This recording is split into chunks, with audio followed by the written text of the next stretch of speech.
So it's a little bit different. A company that has a K-1, you're really like a partner. Yeah, it's a limited partnership. So, yeah, like an MLP or something like that. So where that's different is, think of buying a share of Apple or something like that versus going in with a group of people to buy a piece of property where you're a partner. Mm-hmm. You actually own part of that company.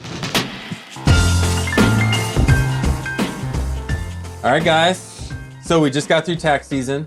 Woo. And what do we normally hear during tax season from our clients? I wouldn't say it's a ton, but we normally hear it. What is it? I got these 2 pieces of mail. What do I do with this? Well, or I got these last year, and when are they coming this year? Yeah. Oh my goodness! What's I already filed. What do I need to do with this now? K-1s. Okay, Nick, I love you. I hate those. I get that a lot. Yeah. So here we're going to talk about today. Are K-1s worth the tax headache? And if we've done good helping you understand that, you're going to subscribe to the show, right? Like how you did your own. You did your job. Wow. Okay, so let's talk about what they actually are. So what is a K-1? Well, I say it's something other than a corporation. I try to keep it simple because otherwise people get very confused. I say they file their taxes differently than corporations. So they've got to have their own little category on these statements because these statements are truly for tax professionals, not necessarily for you and financial advisors. And then I try to move on. And a couple of them yell at me, but that's how I do it. So the way I would explain this is like a typical dividend stock, you're a shareholder. Like if I go buy Apple or IBM or, Home Depot or something that's paying a dividend, I'm a shareholder. So it's a little bit different. A company that has a K-1, you're really like a partner. Yeah, it's a limited partnership. So, yeah, like an MLP or something like that. So where that's different is, think of, buying a share of Apple or something like that versus going in with a group of people to buy a piece of property where you're a partner. Right. You actually own part of that company. So you can kind of, if I had a tie on, I'd button it up right now, where it's about like, 15 years too late. Yeah, I was going to say. Yeah, probably 20. All of a sudden I feel I don't wear wasn't suits trying to anyway. age you. Yeah, that's okay. It's getting kind of hard to not age me now. But you're a real partner. And that's a big deal because they file their taxes different. You become a part of that because there's really no taxes that are handled like on the corporate level. Right. And then you're just a shareholder. You get your portion. You get your portion of the tax that passes along, right? The write-offs. That's why sometimes you see those negatives on there. It's because you're getting to realize that the write-offs in most cases. So like real estate, if you're an owner in the real estate, not a real estate fund, right? That they own the real estate and you just get a return. Yeah. You're an owner of the property, and if there's tax breaks, you get the tax break, and if there's long-term capital gains because you sold something, you get those consequences too. So a K-1, from a standpoint of what it really is, it's completely different. That doesn't mean it's good or bad. It's just different, right? Mm-hmm. So why do they pay higher yields? Why is a K-1 typically, okay, first of all, do most of our clients understand that? Because most clients go, well, I just don't want the tax headache. Right. Well, why would you put up with the tax headache? Because typically a K-1 offers a much higher yield. And if you look at our average K-1 in our portfolio, which is not a ton of them, if you look at it, it's almost 50% higher than all the other yields in the portfolio. It's always north of 6, it seems. It's way higher. Yeah. So why is that? Why would a K-1 stock be higher dividend or higher yield than a non-K-1 stock? Well, that's exactly how they're structured. Yes. That's how they entice you to be a part of this, is because they're going to give you a higher return than just a normal, traditional dividend-paying stock in most cases. Yes. No. Because it's passed through. Yeah, and they don't have all the extra bills they got to pay right behind the scenes, like the tax. Some of the things that I will let you speak to the exact things, but I know there's some extra costs that they don't associate in the behind the scenes. Well, they don't have to do all of the paperwork beforehand. They're basically just saying, okay, here's what our tax work looks like. You get this portion, this portion, this portion. Yep. It's not like it all gets handled and there's all these expenses that happen. Right. It's like, that's why they take so long to deliver. It's because they have to do the taxes proportionately for everybody in your ownership. Thousands of owners. And it just gets pushed out. Right. And that's why the yield's higher, because they're not taking any haircut to anybody else. Mm-hmm. And typically it's 85%. Yeah. So they're taking 85% of their profit and they're pushing out to their investors. That's why their yield is normally around 50% higher than another typical just dividend stock. plus the return of whatever you're getting. Now, they don't move typically as much as a non-K1 stock because there's a lot of fear. Like, I don't want to get into that. It's too complicated. Right. Yep. Well, I've said it in the past, there's a cost to safety. Well, there's also a benefit to complexity sometimes. And it's not that it's super complex. You're dealing with the tax headache so that you can get paid more on the dividend side. Most people get used to the complexity. It's the timing of when you get those K1s. And this year, tax package, I think the full term is tax package. It actually, for our couple positions, they were there early this year. We were able to get them like literally a day after they were projected, which helped a lot. So I got through tax season with some of my clients a lot easier this year. But tax package, and I know we send that out for the people who are invested in our portfolio, but tax package would allow you to potentially get it a week or two sooner, I'm finding. Yeah, so there's a website out there that you can get all this information on. Yeah, and if people don't know about it, ask us because we can send you the link. It really will save 2 weeks because a lot of times that is the headache for a lot of the clients. They get past the complexity, just that timing. Well, a lot of it, sometimes it's like, well, that's just what they're recommending. And it's like, yeah, we are. Well, is there a good reason for it? Yeah, typically it's valued there's a value or a benefit to it. It's typically a higher yield. In our case, they are. Right. And then sometimes there's a lot of growth opportunities along with it. Right. Not always. Yep. But if the value goes down and the stock price plummets, then there's that reinvestment opportunity as well. Because with the dividend stock, whether it's K1 or not, you win when it goes up and you win when it goes down, as long as they're a profitable company. And we're pretty particular about what we put in our portfolio. All right, so let's talk about the pros and cons. So what's a pro or con of a K1 stock? The fact that you actually get more yield out of what's invested there. I think that's overarching. That is the biggest positive for it as well. And you're getting that because of the pass-through, right? Right. Now, the con, to be the negative Nancy over here, is that it's not just a 1099, right? There's an additional form your tax preparer has to plan for. And unfortunately, that's often late, even though there's ways potentially to speed it up. But every year there's some pushback because of just the timing process of everything. And I will share really quick, just technical, your IRAs and your non-qualified accounts are handled differently. So your qualified accounts, Schwab is actually taking care of that portion for you with filing it, right?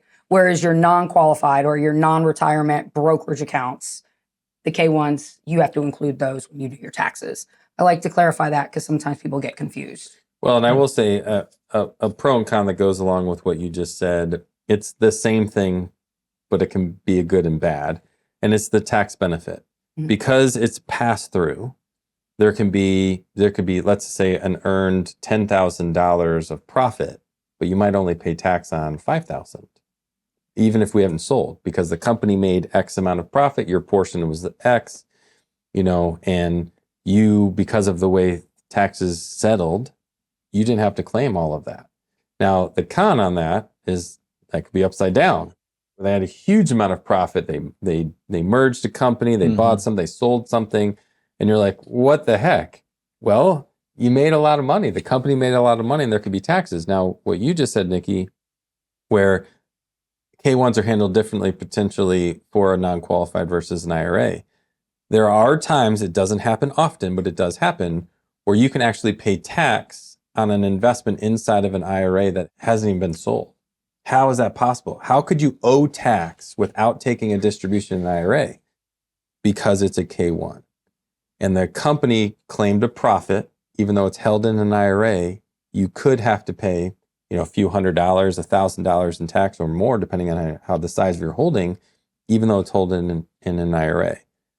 That can be tough to swallow at times, but it would be no different if it was in the non-qualified.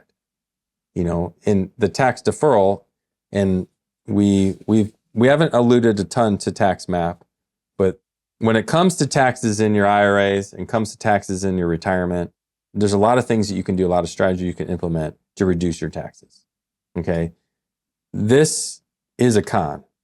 Like specifically with the K1, if I'm going to have to pay taxes on an investment inside of my IRA, I'm going to scratch my head and go, why? It doesn't happen a lot, but it does happen.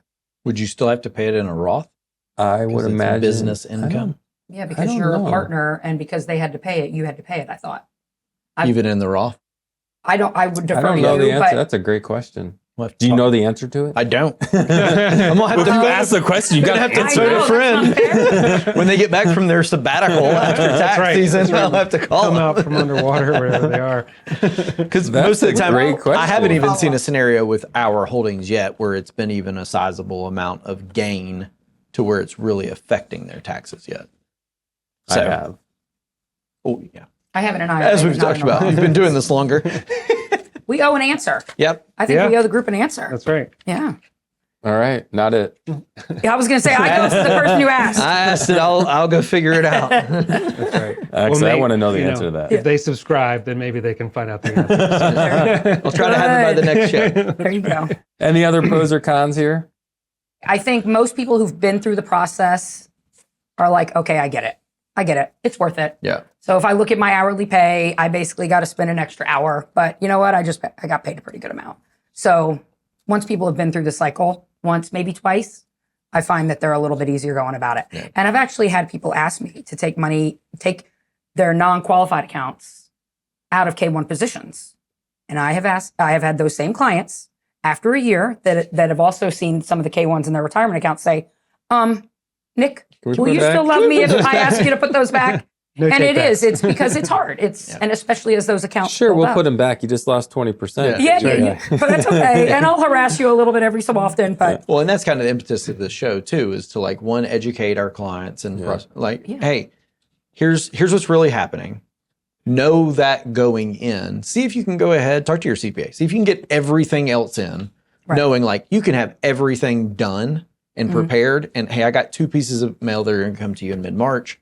right. And let's be done. And I'll then give I it would- go ahead. no. No, you. Well, I was going to give it a shout out to a client who actually is so passionate about them and he does his own taxes. So he does TurboTax. And I have a couple other clients that are not good at that, but they also do TurboTax and they need help. And this particular client, you know who you are, but I'm not going to use your name, literally has helped other clients that they don't even know because they are so passionate about it. That's awesome. And they figured it out and they realized that it's worth it. So I'll thank you. Client that we don't know. Client that you don't know. Good job. Keep But it up. it is. You realize it after the first or second cycle. Now you go. He had something to say and I interrupted. Wow. Forgot it. Yeah, we can't forget it. Go. No, I was just going to piggyback on him, on what Kyle was saying, which is I think sometimes you're going to get pushed back from potentially for the current year, maybe from the CPA or tax preparer. Oh, that's a hassle that I don't want to deal with. No. But we, just like everything else we try to communicate on this show, is like, this is a long-term strategy. This is not just for 2026. You know, how is this going to benefit you in the long run? And I think that's an important part of that. Yep. And not for nothing, we wouldn't have him in there because we eat our own home cooking. I don't want to deal with those stinking K-1s either. And the first year I gave you a headache, but now I believe in them. That's his line. I eat my own home cooking. So I think it was in your book, your first book. we gotta read the book. We eat what we cook. We eat what we cook. Sorry. If you're gonna plagiarize, cooking, yeah, home cooking. you We eat your what we home- home cook. That's right. Well, Where else you cooking it? we almost made it through a whole No, show without you actually, picking I was on We me. eat what we cook It's- in your house. I was literally sitting here going, I haven't made fun of you once. I know. Well, there it I goes. wasn't thinking about it until right now. Eat it up. Eat your own home cooking. Hey, All right. So last thing I want to say before we shut this show down, and this goes with K1 stocks and non-K1 stocks. They're not all created equal. Like when you look at dividend stocks, you just don't lump all of them together and go, they're all good. That's right. Because there's plenty of dividend stocks that we would never hold in our portfolio. The same thing goes with K1s. If anything, I would say we scrutinize the K1s way more because they come with complexity. They come with a headache. So with a K1, not all K1s are created equal, and we want to make sure that it's quality. So this is where we do our testing, and we make sure that if it's in our portfolio, we feel good enough that it belongs there. It's not a question of, well, we're hoping this one works out. If we're going to take a flyer, it's not going to be on a K1. right. We're going to take a flyer on one that's way less of a headache. The K1s are typically in there, or most of the time they're in there because they pay a high yield and they're worth the headache. Okay? Not all the time, but most of the time. So you know what I'm saying? Yeah. I totally Concur. All right. So any last thoughts? When my kid does that, when my son does that, or any of my kids do that, it's typically an irritating thing. It's like you're telling him to do something that you're frustrated, and he goes, Same. "Oh man, you just want to like." The kids are getting older. They're getting. You can't discipline them the same anymore. All right. Any last thoughts? Well, if you are a client, we do send out an email. I know it's with a lot of emails that time of year, but What's the look on your face? What is well, that? because I'm trying to talk to everybody, and I know some people are out there just learning. You may not be a client.